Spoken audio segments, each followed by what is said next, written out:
Bonjour à toutes, bonjour à tous, bonsoir plus précisément, une heure un petit peu tardive puisqu'il est 23h50. Il y a eu un match retardé qui a démarré à 21h45, c'est-à-dire il a démarré au moment où il aurait dû y avoir la mi-temps. Il y a eu des bombes lacrymogènes qui ont été lancées par les CRS, mais ça ne concerne pas les supporters de l'OM. Ça s'est passé sur un parking à côté du stade Gabriel Bompier de Clermont. Victoire 2-0 ce soir de l'Olympique de Marseille face à Clermont. La belle opération, bien sûr, c'est parce que Monaco a battu le PSG. Alors évidemment, Monaco était passé devant l'Olympique de Marseille juste avant cette rencontre, mais grâce à la victoire ce soir, non seulement l'OM reprend sa deuxième place avec toujours 2 points d'avance sur les Monégasques, mais surtout revient à 5 points du Paris Saint-Germain. On va pouvoir parler de cette rencontre de ce soir, des réactions. Il y aura dans quelques instants Jonathan Klaus et également toute l'équipe de la Fanzone qui va venir. Alors évidemment, c'est un après-match qui va être un petit peu plus court que d'habitude. Lundi, il y aura le fameux jour d'après. Normalement, ce sera pas le jour d'après, puisque le jour d'après c'est demain. Mais comme il est pratiquement minuit, on peut dire que le jour d'après c'est lundi. C'est l'émission du lundi que vous retrouvez bien sûr à partir de 21h. La chat avec bien sûr les commentaires qu'on va retrouver dans quelques instants. Sanchez magique ce soir. On va parler des joueurs justement. Écoute, Sanchez oui magique parce qu'il marque 2 buts. Le penalty très bien tiré. C'était un renard des surfaces notamment sur le deuxième but qui nous fait vraiment souffler pour les 10 dernières minutes. Parce que c'est vrai qu'on commençait un petit peu à souffrir, mais surtout ce qui est intéressant c'est que Alexis Sanchez après dans le jeu il a été moins juste que d'habitude, mais c'est quelqu'un qui pèse énormément. On refera l'évaluation bien sûr de tous les joueurs. Bonsoir Steve, comment tu vas? Heureux évidemment après cette victoire de l'Olympique de Marseille évidemment ce soir face à Clermont, surtout la belle opération au classement, on le rappelle, puisque l'OM revient à 5 points du Paris Saint-Germain. Et puis John qui nous rejoint également. Tout d'abord bonjour à Steve, bonsoir à Steve. Salut, écoute, ça va bien? Super. Ouais, nickel. Nickel. De l'OM qui fait salut plaisir, mon Steve. Salut Jam. Donc ultra content, bien sûr. Il y a oui. des matchs qui peuvent être compliqués comme ce soir, mais il faut savoir les gagner, et c'est ce qu'on a fait ce soir, donc c'est de bon augure. C'est de bon augure. John, t'as assuré l'avant-match comme un chef, t'aurais même pu le prolonger parce qu'avec le retard qu'il y a eu au stade Gabriel... Bon. Mais bon, tu pouvais pas savoir. Justement, cet horaire tardif, on va en parler parce que ça n'a pas été quand même un match, on va dire, d'un point de vue footballistique exceptionnel. Mais alors exceptionnel, c'est pas la faute des Marseillais évidemment. Il y a eu un gros match mercredi soir face au Paris Saint-Germain. L'horaire tardif, ça a été retardé quasiment de 45-50 minutes. Et forcément, sur les organismes, ça agit puisqu'il a fallu que les Marseillais comme les Clermontois d'ailleurs, encore une fois, s'échauffent une nouvelle fois. Il faisait très très très froid avec évidemment quand on est à des horaires tardifs comme ça, 23h quand on termine un match à 23h30, 23h40 même, la pelouse est presque gelée, il faisait très froid du côté Clermont, surtout que je le sais puisque j'ai le speaker de Clermont, c'est aussi le speaker au rugby de l'ASM Clermont-Auvergne, mon ami Jérôme Gallo que je salue, c'est également le président de la SMC, l'association des speakers et de cérémonie, qui me disait oui il fait très très froid au niveau du sol, et c'est vrai que ça aussi pour jouer au football, quand les coups vous les prenez avec le froid, c'est pas la même chose. Je voudrais avoir votre analyse sur ce match. L'essentiel, ce sont les 3 points, mais enfin complètement mérités de l'Olympique de Marseille. Je vais pas dire qu'on n'a pas souffert, mais on a l'impression que ces Clermontois pouvaient marquer par nos erreurs. Il y a Monsieur Plat du Pied Sécurité qui vient de débarquer. Voilà, il est là. Regardez comme il est beau. Il est beau, il est pimpant, il a le sourire. Regardez, il a la banane. Il est frais comme un camion. C'est le petit Auré. Comment il va, Auré? Salut à tous. Ça va, écoute, ça va très bien. Je sais pas pourquoi j'ai dit le petit Auré, parce que il est aussi grand que les autres, ça n'a rien à voir. Donc c'est notre plat du pied. Voilà, donc je vous reformule la question les amis avant de donner votre analyse. C'est vrai que ce soir on n'a pas vu, je le répète encore une fois, un énorme match de football. C'est pas la faute de l'OM ni la faute de Clermont. L'heure tardive, ce retard du match, les organismes aussi pour Marseille qui avaient joué avec le gros match qu'ils ont fait mercredi soir, mais surtout on avait l'impression que, on va dire, on n'a pas spécialement souffert. Le seul danger qu'il pouvait y avoir, c'était les erreurs de l'OM pouvaient donner des occasions aux Clermontois. Est-ce que c'est votre avis? John a commencé, on te laisse continuer. Oui, Auré, mais là-bas, en fait, d'accord. Ah, pardon. c'est un tout. Là, l'Olympique de Marseille a joué un match énorme mercredi soir. Il a remis à peu près le même effectif ce soir pour essayer, je pense, de tuer le match directement. Hein. Voilà. Hein. Et d'ailleurs, les Marseillais ont montré beaucoup de, comment dire, enfin, ont mis beaucoup d'impact physique sur le début du match. Ils ont un petit peu galéré à marquer parce que bon, on l'a bien vu, on a joué contre 11 voire contre 11 joueurs défensifs, surtout en première mi-temps. Donc c'était compliqué de marquer. Ce qui est bien, c'est que l'arbitre a bien vu la VAR, il a bien sifflé le penalty, donc ça a pu ouvrir le jeu sur la suite, tout simplement. Après, oui, on a eu des petits, des petites contre-attaques, comme on a pu le voir contre Monaco, contre Paris aussi. Mais les joueurs sont revenus très rapidement sur leur repli défensif, donc au final, c'était quasi sans danger. Après, voilà, ils ont géré sur la deuxième mi-temps et Tudor a pu faire ses changements après le deuxième but d'Alexis Sanchez. 3 points, c'est parfait, c'est ce qu'on attendait ce soir et c'est tout ce qu'on est là. Ouais, après, des matchs comme ça sont compliqués. C'est beaucoup de matchs qui se jouent sur des coups de pied arrêtés. Oui, sur une erreur défensive, mais c'est avant tout des matchs qui peuvent se jouer sur un contre ou un coup de pied arrêté. Il n'y a pas eu un grand match des deux côtés ce soir. On a vu un OM quand même très, très costaud, très solide. Je les ai pas vus souvent pris à défaut, même si Clermont a joué, on va dire, leur chance à fond.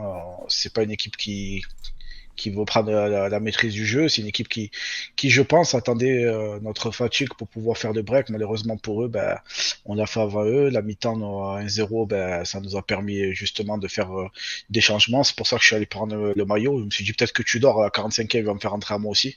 Parce qu'il a fait 3 changements très rapidement. Non, pour revenir aux choses sérieuses, non, Tu l'as mis oui. tard quand même ton maillot, parce que le match était fini. Et on sait jamais, on sait jamais.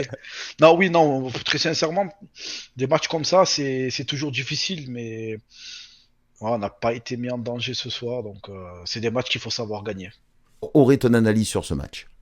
Ouais, je pense que bon, il y a beaucoup de choses que vous avez dit ou que je partage. Hein. Je pense que ce soir, la logique a été respectée, tout simplement. On est quand même meilleur que cette équipe de Clermont. On l'a vu sur le terrain. Après, effectivement, le retard du match nous a pas aidé. Les 3 quarts d'heure qu'on a pris dans la figure, je pense que ça nous a vraiment pas aidé. Pour ce soir, où on se posait la question justement, est-ce que physiquement on allait pouvoir enchaîner, alors que les Marseillais auraient préféré jouer dimanche. On en a parlé. Donc bref, ça s'est fait le samedi finalement et 3 quarts d'heure de retard en plus. Donc c'est pas le mieux pour préparer un match comme ça. Malgré tout, on a vu que les Marseillais ont essayé d'entrer, de mettre le même pressing que ce qu'ils ont pu faire contre le Paris Saint-Germain. Mais on a bien vu qu'au bout de allez, les 15 minutes, ça allait, mais au bout de 15-20 minutes, déjà, on voyait que c'était pas tout à fait le même pressing. On a vu qu'on était un petit peu en retard, qu'on a fait des fautes. On a vu que Balerdi prend un jaune, Gigot en prend un aussi. Enfin, voilà, on était un petit peu en retard sur nos actions. Et ça, en fait, c'est pas un problème technique ou un problème autre que de qualité d'équipe. C'est vraiment physique, hein, on l'a vu. Hein. C'est que physiquement, c'était un peu compliqué et c'est normal. C'est tout à fait normal et légitime. Après cette grosse débauche d'énergie qui a été fait mercredi, ce qui est super, c'est de s'en sortir avec 2-0, clean sheet, avec un Alexis Sanchez qui, bon, je pense qu'on va en parler, mais qui est pour moi sur une autre planète. Je crois que il est incroyable. Ce qui est impressionnant chez lui, on en parlait un petit peu ensemble sur Messenger. Qu'il est ultra complet, quoi, ce mec. C'est-à-dire que il a tout, quoi. Il a le pied gauche, il a le pied droit, il a la tête, il marque les pénaux. Il a très peu de points faibles, hormis son âge. On parlait de l'âge, quoi. Je trouve qu'il y a que son âge qui est le point faible de Alexis Sanchez, parce que sinon, pour le reste, c'est un bonheur d'avoir ce joueur-là dans cette équipe. Et ce soir, il fait carrément la différence, quoi. Donc, merci à Absolument. lui et merci à toute l'équipe. On évalue un petit peu cet Olympique de Marseille. Alors c'est vrai, ce soir, vous l'avez dit, je suis d'accord avec toi, Auré, par rapport à ce retard du match.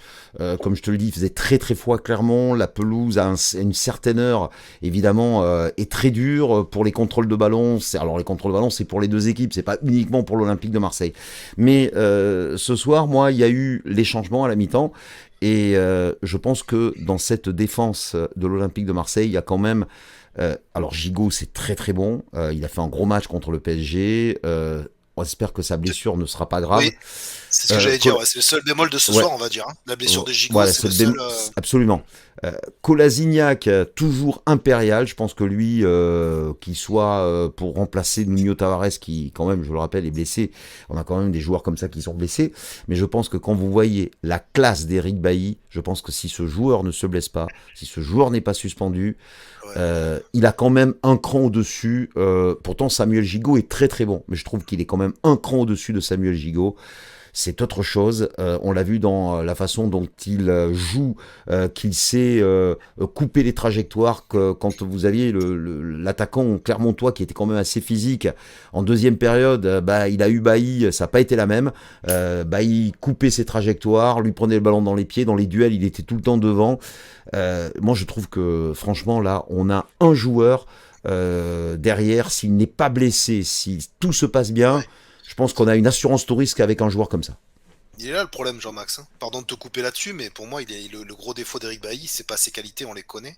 Le problème d'Eric Bailly, c'est un joueur dont aujourd'hui, on peut pas se fier parce que c'est trop compliqué. Et ça a été le cas à Manchester United. C'est le cas chez nous. Bon, là, il était suspendu à cause d'un carton, mais c'est autre chose, mais ok. Mais ça ne fait rien. Manque de peau pour nous. Il reste dans la lignée de ce qui se passait à Manchester. C'est-à-dire que c'est un joueur qui est beaucoup trop blessé pour pouvoir apporter ce qu'il devrait apporter à l'effectif. Et en ça, pour moi, c'est une grosse problématique. Et ça n'enlève à rien de ce que tu as dit, Jean-Max. Hein. D'ailleurs, c'est un super joueur. Je trouve aussi que c'est un énorme défenseur. Mais ses pépins physiques le poursuivront, je pense, toute sa carrière. Et il faudra faire avec ça. Est-ce que pour nous, c'est suffisant ? Peut-être, peut-être pas. On va écouter Jonathan Klaus, donc qui jouait ce soir piston droit de l'Olympique de Marseille, puisque Nuno Tavares donc était blessé. C'était donc Cengiz Under, Django, on va l'appeler comme Django. C'était d'ailleurs sur Maritima. J'ai écouté un petit moment sur Maritima pour avoir, je vous le conseille d'ailleurs, hein, surtout quand c'est sur Canal, c'est synchronisé. Vous avez les commentaires de Jacques Bail et de Karim Attab, ils sont vraiment excellents. Allez, Jonathan Klaus, qui est au micro de Laurent Paganelli. C'est parti, on l'écoute. On n'a pas fait le meilleur match quand même, mais après il faut prendre en compte le fait qu'il y a beaucoup de fatigue, que 3 matchs en 6 jours c'est pas spécialement évident non plus, la température, voilà, le match qui est retardé un peu, il faut prendre tout ça en compte aussi, l'aspect psychologique. Mais voilà, après on fait le résultat qu'il faut, on marque en première, par vu l'action, je sais pas du tout, mais bon ça nous fait du bien. Ouais, c'est du bien. Et on tue le match à 10 minutes de la fin, et voilà, c'est un match maîtrisé quand même dans l'ensemble.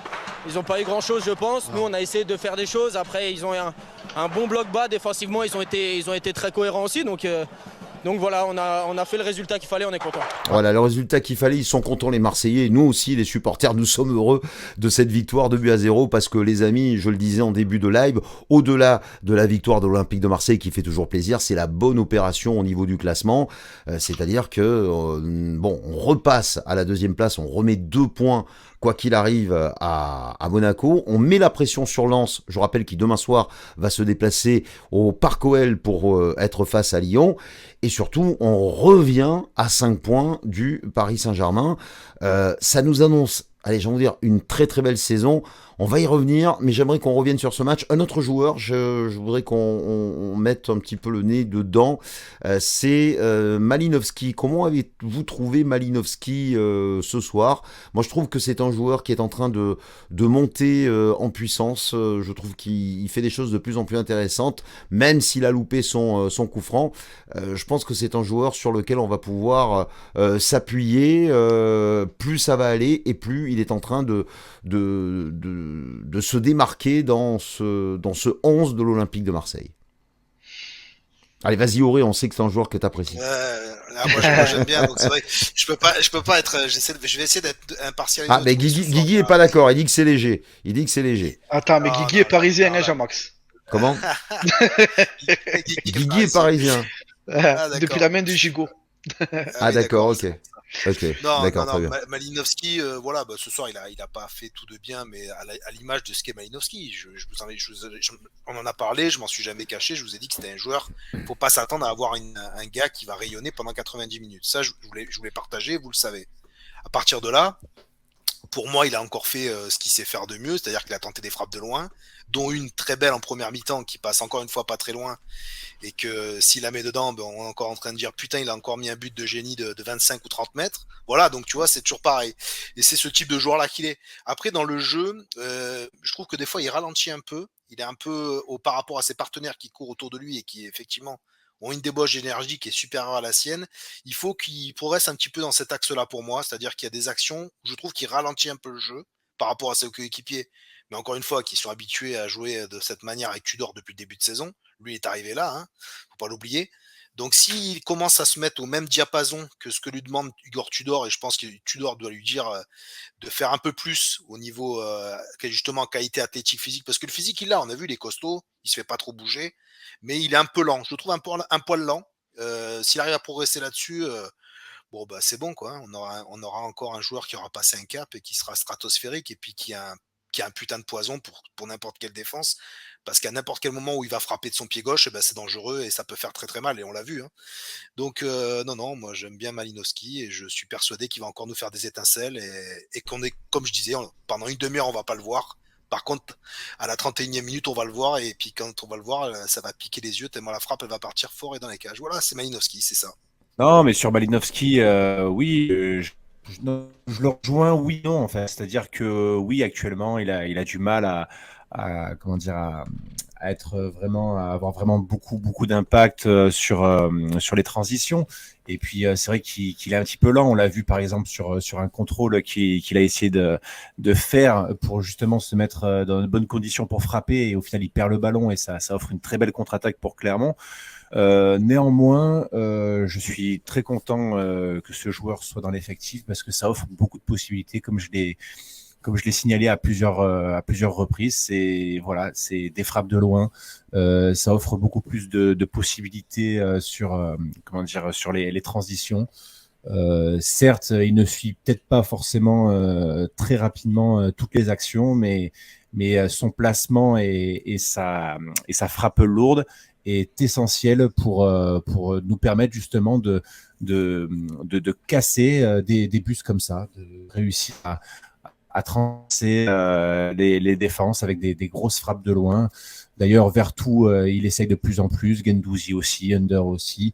C'est quelque chose qui est très plaisant à voir. Et puis je suis sûr que Ruslan Malinowski réussira à tirer son épingle du jeu au fil de la saison. Unai qui n'était pas titulaire. Voilà, Unai voilà. je pense que la méthodologie Tudor, des garçons comme Unai, comme Vitinha vont devoir l'assimiler. Je rappelle que quand même les joueurs de l'OM, déjà sur la préparation de l'été, ont mis quand même un gros mois et demi, si ce n'est plus, de préparation pour pouvoir l'assimiler, si ce n'est pas 2 mois. Ils l'ont complètement ingurgité grâce à la Coupe du Monde, quand ils ont eu un mois, ce mois de trêve. Donc je pense que pour Unai et pour Vitinha, il va falloir pour eux, ça va monter crescendo. C'est ça qui est intéressant. Est-ce que vous voulez connaître les notes des joueurs de l'OM ce soir? Alors, on va commencer par le gardien de but, Paul Lopez, 5. Balerdi 4, Gigot 4, Kolasinac 5, je trouve que c'est un petit peu sévère. Alors, ce sont les notes du journal L'Équipe, hein. Moi j'ai les notes du journal L'Équipe.